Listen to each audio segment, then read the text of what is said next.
ஆதியும் அந்தமும் இல்லாத பரம்பொருள் அகண்ட ஒளியாக உலகமெங்கும் நிறைந்தான் அவனே சிவன். யார் உயர்ந்தவர் என்ற அகங்காரம் எழுந்த வேளையில் ஜோதி ஸ்தம்பமாக சிவன் தன் உண்மை ரூபத்தை வெளிப்படுத்தினார்.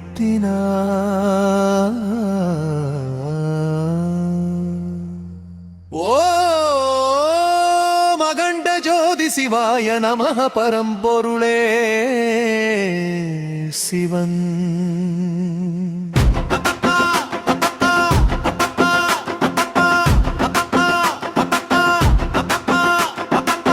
சிவனை அவமதித்த தட்சனின் யாகம் அநியாயத்தின் உச்சமாக மாறியது.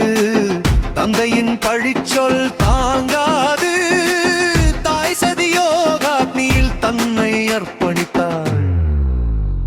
ஓம் சக்தியே சதி தேவியே தியாகத்தின் வடிவமே. பிறவி எடுத்து வந்த சக்தி அவத்தின் உச்சத்தில் சிவனை அடைந்தாள். உயிருருகும் தவத்தால் பார்வதி சிவனின் அருளை பெற்றாள். சிவசக்தி ஐக்கியம் லோகம் உய்ய நிகழ்ந்த திருமணம். அறியாமையா நிகழ்ந்த தவறு கருணையால் திருத்தப்பட்டது. அம்மையின் கண்ணீரும் தந்தையின் கருணையும் விநாயகரை உருவாக்கின. ஓம் கணபதையே நமः முதல் வணக்கத்திற்குரியவரே. அசுரனை அழிக்க சிவ வீரியம் சேனாதிபதியாக உருவெடுத்தது. வேலன் வந்தான் தீமையை அழிக்க தருமம் நிலைநாட்ட. சரவண பவ கந்தா முருகா. ஒரு அம்பு 3 அசுரப்புறங்கள் சிவனின் தீர்ப்பு.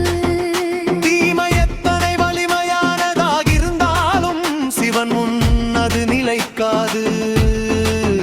ஓம் திரிபுராந்தகாய நமः. படைப்பு நிலைப்பு அழிவு அனைத்தும் ஒரே நடனத்தில். அந்த ஆனந்த தாண்டவத்தில் பிரபஞ்ச மேலைக்கிறது. சபாபதி நாதா ஆனந்த தாண்டவா. மரணம் வந்த போதும் பக்தி விலகவில்லை. சிவலிங்கத்தை தழுவிய பக்கனை மரணமும் தொட இயலவில்லை. ஓம் களபைரவாய நமः.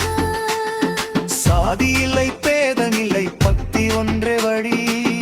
அன்புடன் அழைத்தால் சிவனெளிதில் அருள் புரிவார். ஓம் நம சிவாய ஓம் நம சிவாய.